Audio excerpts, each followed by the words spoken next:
Hello, hello, we are live and welcome. Today we are discussing the secret garden. I'm really excited to tell you more about this project. Hi Goja, nice to see you here. So if you have never heard about it, you will know about it. Hi Ronald. If you know about it but you're not quite sure how it's going to work, this is the moment that I'm going to explain everything. I've sent a few emails about it and I've written a couple of posts, but I understand that the concept is maybe new, or there are different, parts to it or different layers. And I wanted to make sure to at least explain once in person with my voice, rather than having to read lots of things. I know that when I see a long email, I don't usually read everything. So this is why we're here. So the Secret Garden is this project that that's starting this week, actually, that I announced a couple of weeks ago. And I see it as a garden that is secret. So it's a collaborative space for highly sensitive women in business. If you're an introvert, if you feel that you don't want to do marketing in the traditional way, that you maybe are more interested in ethical marketing, or you want the human side, if seeing AI everywhere is driving you nuts, this is the place for you. So it's a quieter, more human, less triggering. It's a trauma-informed way of raising our visibility together, right? And this is, I explained a bit in my last article. I was sharing about the story of the flower merchant in a fish market, because it's a bit how I have felt. So I've been in business for almost 10 years, and the online world has changed a lot. The digital world has changed a lot, but it always feels, even now, if you hang out a bit on LinkedIn or social media, or even in summits or this kind of groups that I've tried to participate in, it always seems like it's survival of the fittest, and then you have to be loud, and everyone is like trying to push, and trying to say, oh, I do this and I do that, and they're all about me, me, me. Because everyone, of course, needs visibility. Everyone is trying to survive. I think really what it is, because we need clients, we need eyes on our work, we need word of mouth and all these things. And it comes from a feeling or a motivation of fear, more than a motivation of regulation, like a space of being regulated and to really be there for each other. So that's the first thing. So that's the first motivation for me to create the space. I haven't found really a place where I can easily meet people that are like-minded, collaborate with people in a way that feels good and that feels human and that isn't overwhelming to me, to my nervous system, that isn't triggering either. The second thing is that we also have this idea, and I speak about it a lot. I know that some of you here know that we have to be on social media, or we have to do this. There's a lot of people who speak about doing marketing in a different way, but they're still sharing very traditional ways of doing marketing. And I'm guilty of that as well. I speak about email marketing, I speak about content marketing. It's very traditional, but even in the visibility, like speaking about visibility, we can do it differently. You don't need social media. Okay, so what then? Or we can participate in summits, we can do workshops, etc., etc. And it is a great way, if you like it, to be in summits and workshops. But maybe that's also not really for you. Maybe an introvert, maybe you're feeling, it's a stretch. And we need to stretch ourselves gently. I'm all for growth. I think we need to grow, and for that to step a bit outside of the comfort zone and do things that are uncomfortable. But if we do these uncomfortable things all the time, and we are always being on video and always sharing these things because we believe that this is the only way to actually be seen, I think we reach burnout at some point.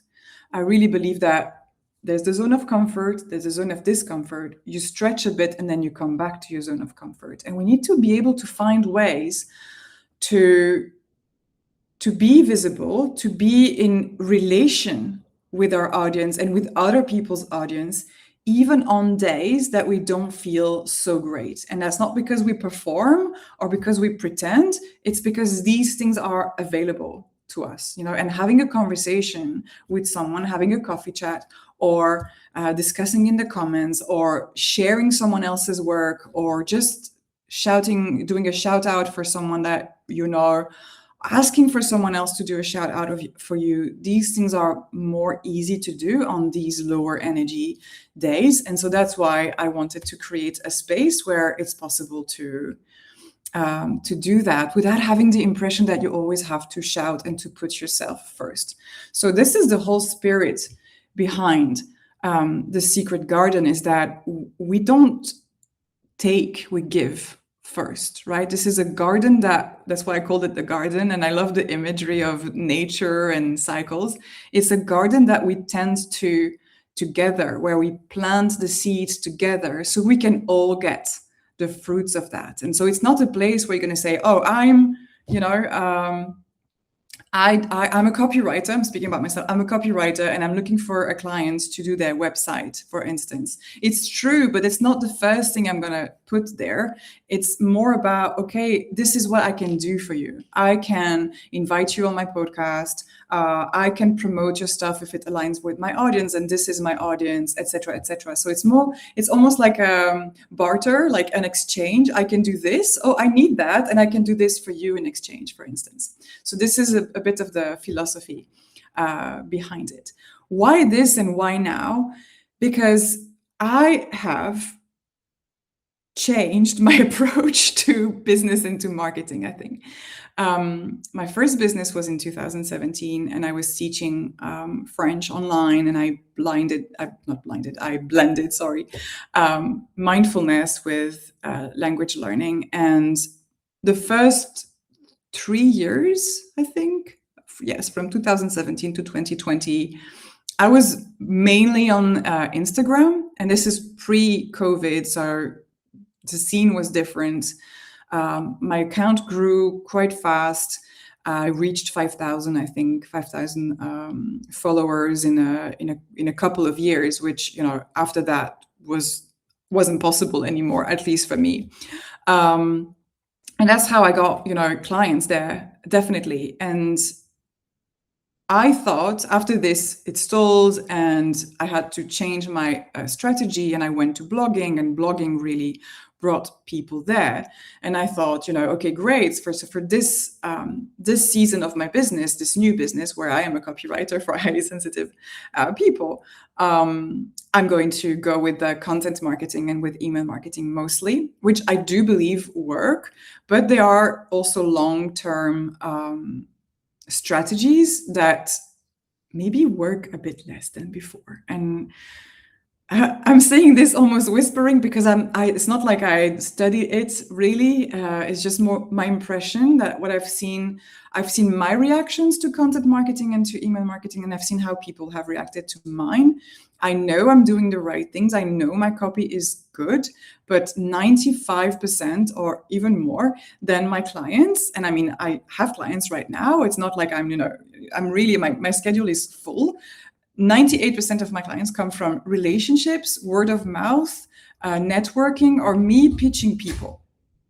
Like people I know, or I've heard that they might need something. So I go and I say, hey, I might help you or something. So it's always the human aspect first.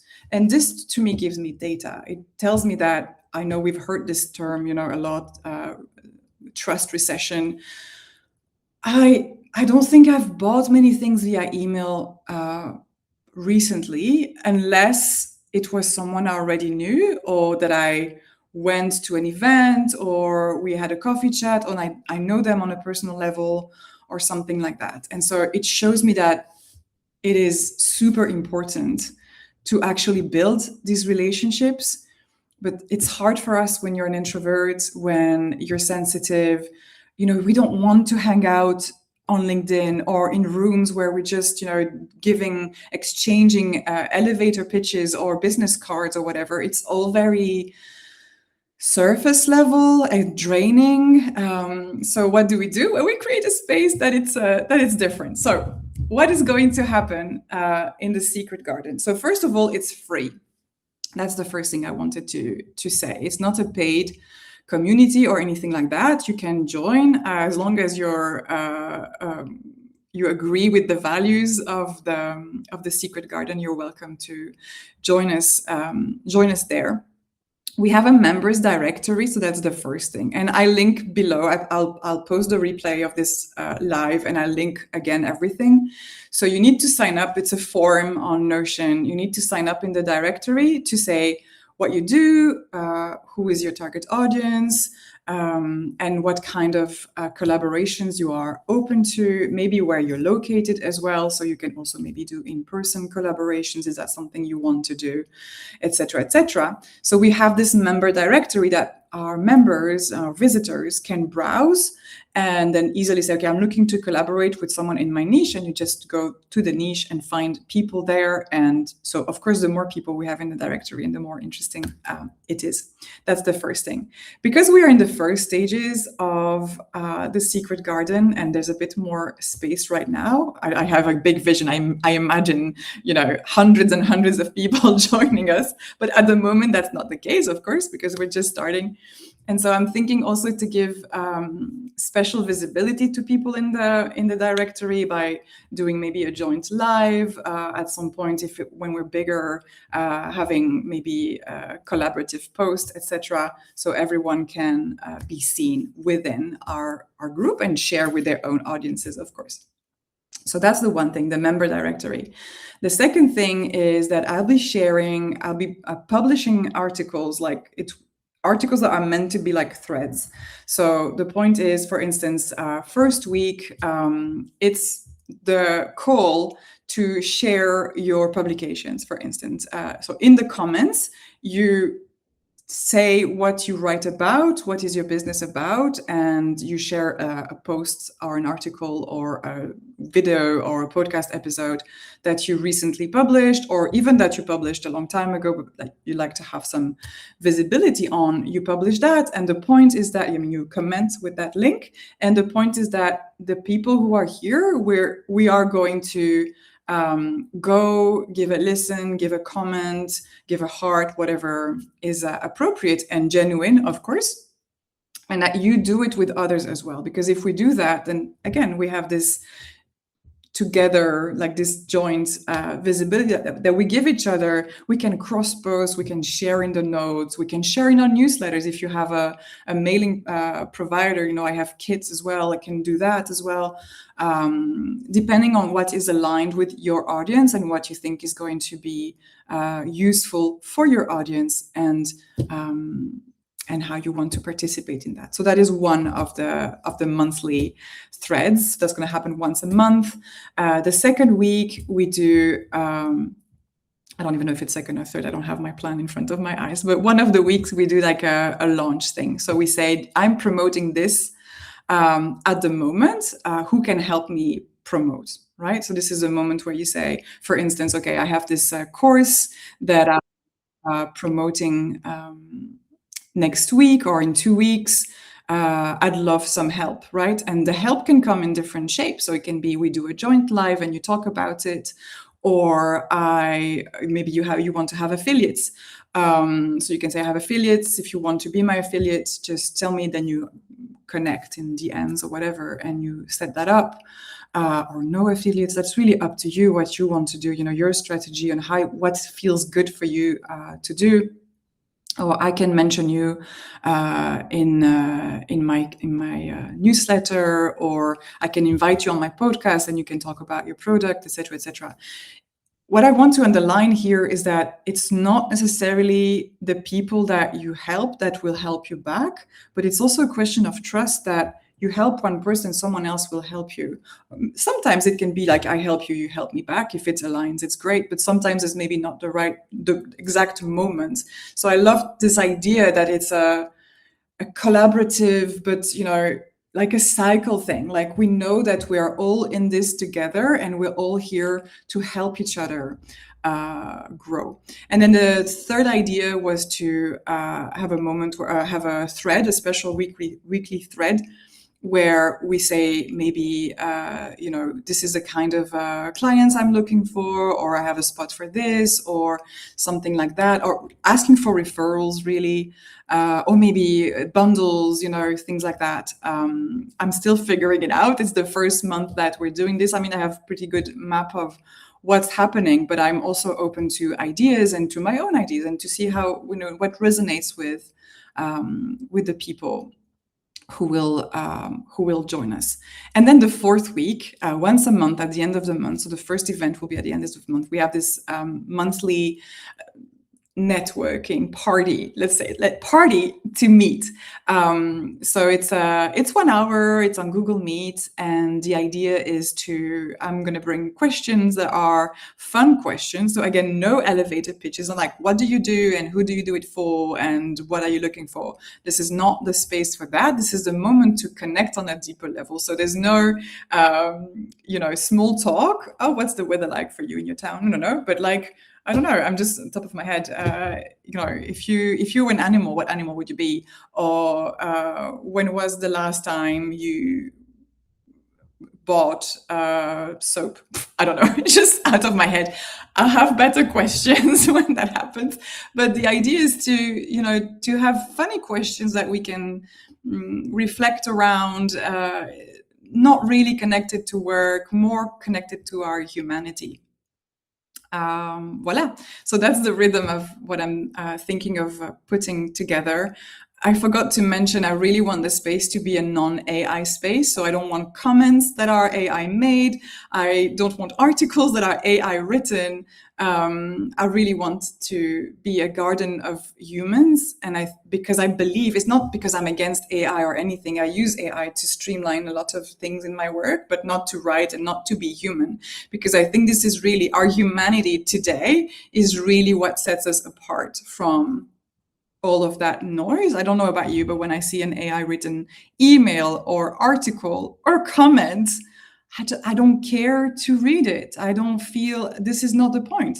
The point, I want to connect to another soul, not to an algorithm, right? So this is why I put that rule there of like non-AI generated content, so we know that everyone knows that we're actually dealing with real people. So if this all resonates with you and you're thinking, yes, I want to collaborate, I want to help other people in business, I want to be helped as well, I think it's a great thing. If you resonate with this energy, I invite you to I don't know what happened with my computer. Okay. I invite you to join us. So how you do that, I will link there, but I have on my Substack. What happened? Everything is moving on my computer. That's so weird. I think I don't see myself. Oh, there it is. No, where is it? You can still see me, can you? I think, yeah. Okay, sorry. The video went away. So on my Substack, there is a special tab in the navigation bar that's called The Secret Garden. So you can go there and you will see the steps very easily because I have these 3 posts. We have welcome here. There's the members directory, and then there is the vibe, and that's like the rule, the how do you call it? The rules of the space. So you need to read the rules, sign up for the directory, and you're set. And so on Saturdays is when the threads go out. So every Saturday you'll get an email, not an email, an article that is also sent as an email to say, here is our thread for this week. Come in the comments and participate. You don't have to participate that same day. Of course, you do it whenever you can, whenever you're free. But that's about it. Oh yes, and I forgot to tell you this point is that I'm also going to share every month mini training on visibility, ideas for visibility, ideas for collaborations, what you need to have maybe in place before you expand visibility, because there's your backup needs to be ready. Some trainings on mindset and nervous system and things like that, so that we can sustain being seen, which I know is a big problem, a big blockage that we have as highly sensitive people. I have that. It's been 10 years and still I have that. So I'll share that. This part, however, is for the members of the Soulful Biz Club. The Soulful Biz Club is my private community, my membership, that you can access through Substack as well. There's much more than these trainings. We have a private Telegram group, we have co-working, we have regular trainings, we have coaching, we have journaling together, we have lots of things. So, but that's completely optional. So if you want the trainings, I invite you to join us, and otherwise you can access everything else completely for free. I spoke fast because I was a bit late, and I'm actually having another meeting in 3 minutes. It's not the vibe I was going for. I'm usually more chill, but anyways, I'm excited about this project as well, so I'm happy to share that energy for you. If you have questions, if something isn't clear, if you don't find links or anything like that, if you want to know more, feel free to send me a DM. I'm available. I'm here. I'm human. No filter. And I wish you a beautiful rest of your week and a beautiful June that is starting today. I'm so excited for this month. Speak soon. Bye, everyone. Thank you for joining me.